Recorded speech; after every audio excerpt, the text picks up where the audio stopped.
21 years of Monster Hunter. Now, you may see the title and say, Fonzie, the title, description, thumbnail says 20 years. Yes, it does say 20 years. I just did that because it's an even number and it sounds a little bit better, but 21 years of Monster Hunter and how this franchise has grown and never abandoned its core gameplay philosophy, unlike some other franchises and companies who just changed everything about a game. I'm not gonna say any names, but we all know who it is, and game's about to come out. But unlike those, this truly shows how, if you stick with your core gameplay philosophy and stick with your core audience, how a franchise can grow over the years. You know, now Monster Hunter wasn't the biggest franchise Capcom had at first. No, it didn't really have good sales compared to something like Street Fighter, Resident Evil, but now it is considered, it's in the talks of the big three of Capcom games, which is really amazing, especially when you look at where it started. So, this franchise started in 2004 on the PS2. And yes, we're going to look at sales and everything, but with each iteration of the game, it got bigger and bigger until we got to, well, not until, but when we got to World, is when the franchise of Monster Hunter really exploded into something great. Now, before Monster Hunter World, there was 20 other games before World. Now, you may say, Fonzie, well, yes, technically there was 20 games before World, but veteran players will know that a lot of these releases are just the same game, like Monster Hunter going into Monster Hunter G.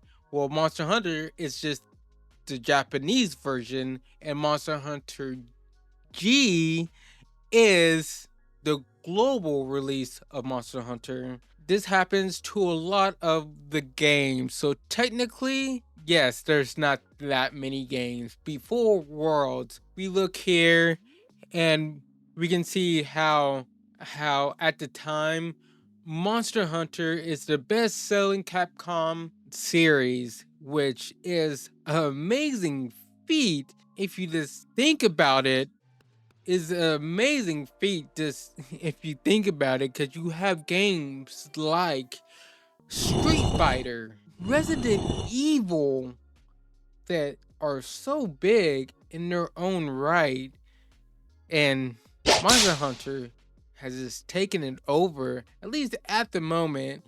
We don't get that many Street Fighter games, and they work a long time on trying to revamp Resident Evil, the core philosophy, the core gameplay and stuff for Monster Hunter over the years hasn't really changed, and they really don't have to really change it.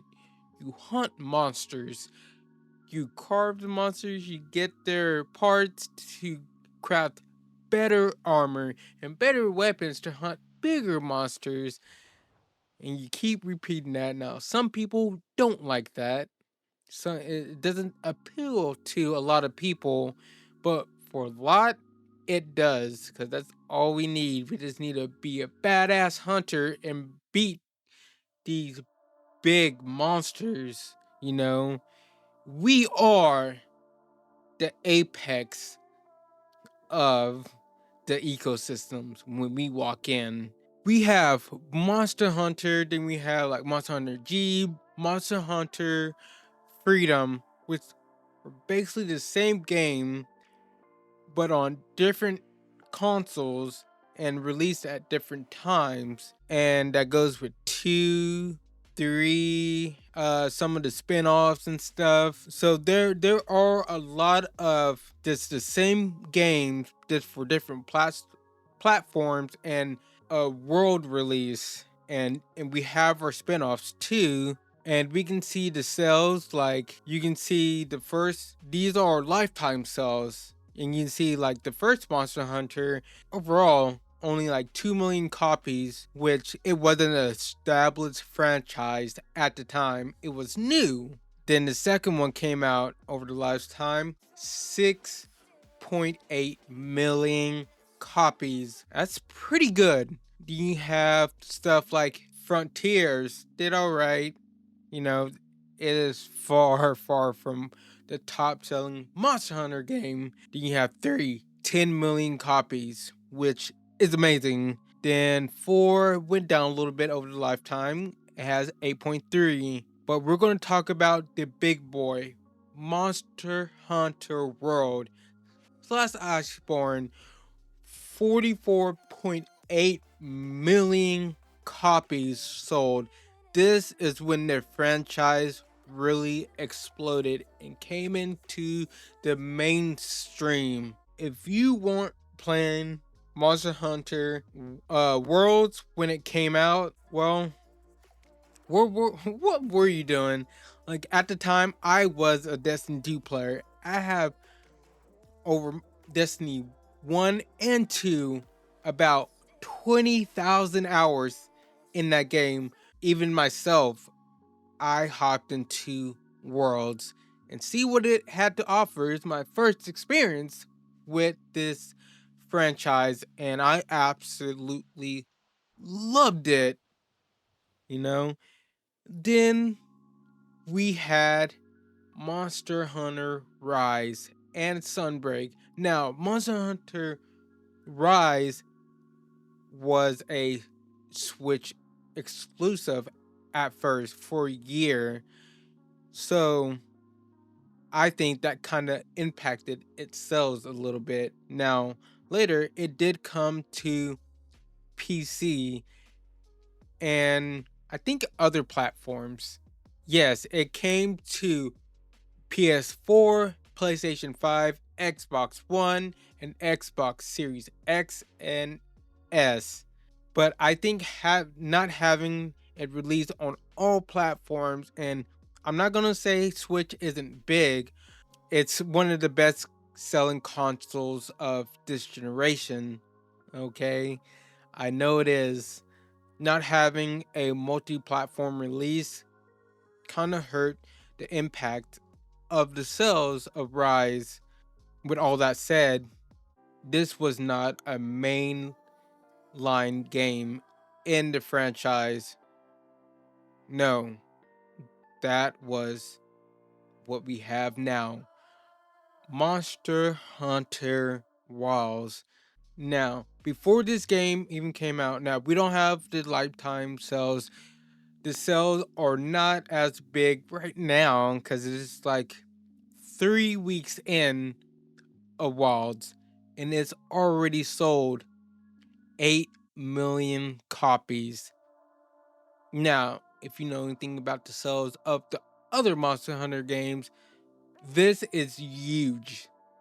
That is a huge number. And, by the time we get the next Monster Hunter game or even the DLC for this game, it's gonna definitely outpace, World. But, you know, there was some things impacting this launch too, mostly on the PC side, the optimization of the game and everything. That kind of hurt it a little, but not as much as people would think. But Wilds is a big deal, and I seen it coming before the game even came out.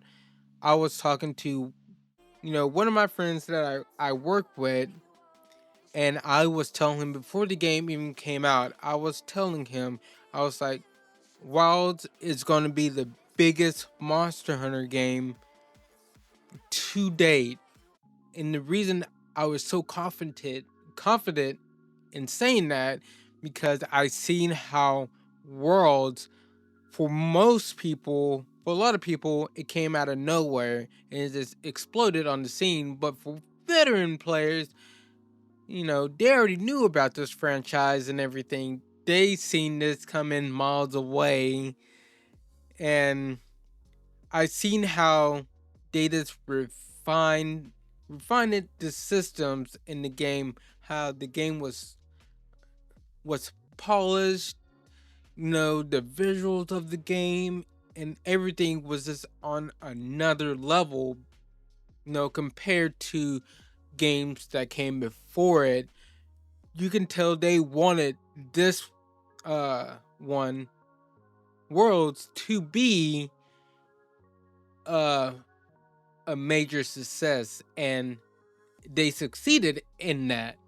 And when I seen Wilds and how this was the true successor of Worlds, it was like it was like a no-brainer. Like, yes, this game is going to be much, much bigger than any other Monster Hunter game that came before it, even World.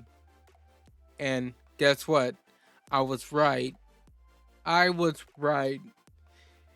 You know, and like I said before, they did this all without abandoning the core the core gameplay, the core identity of Monster Hunter.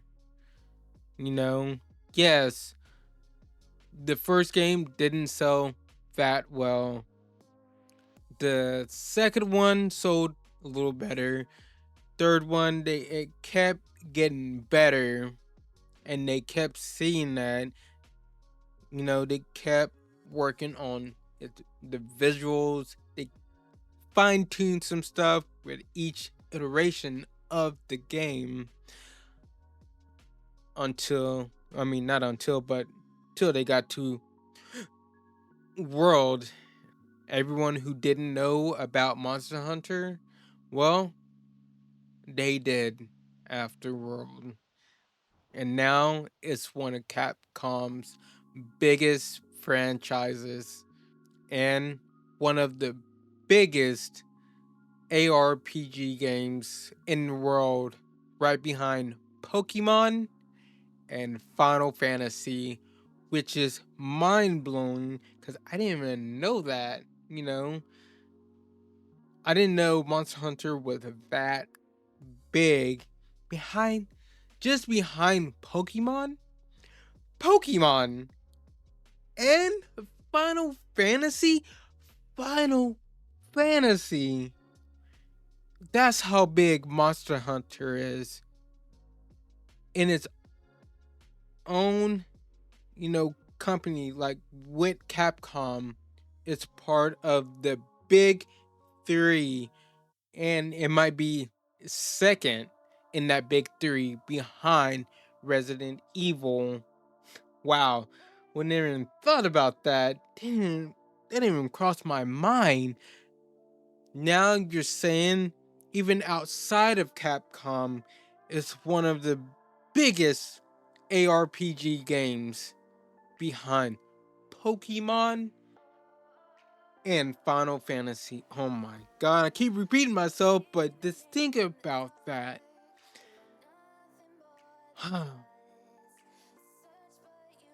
Man, hate or love Monster Hunter, you can't say. It is it is one hell of a franchise that that's been staying alive over 20 years.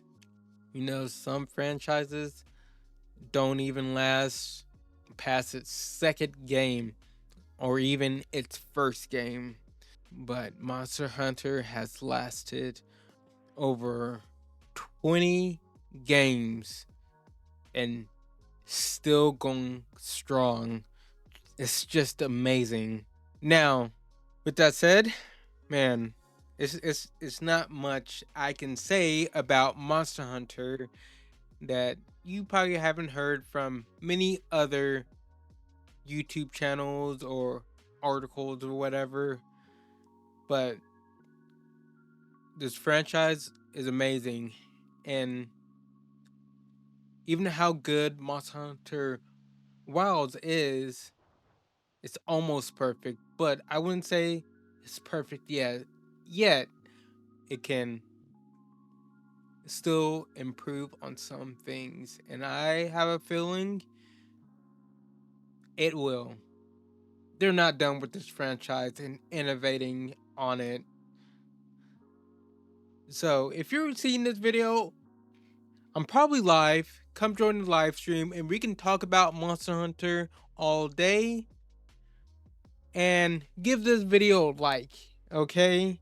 If you want to see more Monster Hunter videos, and subscribe to, and ring that bell for more videos. And I'm gonna try to maybe have like a little tips and tricks. I don't know if I really want to do that because there's plenty of other channels that have many tips for you out there. But if you ever want to see me, leave a comment, you know, and let's talk about Monster Hunter, all of them, Wild, Worlds, Generation, in the comments. And like I always say, have a good day or night whenever you're watching this. Peace.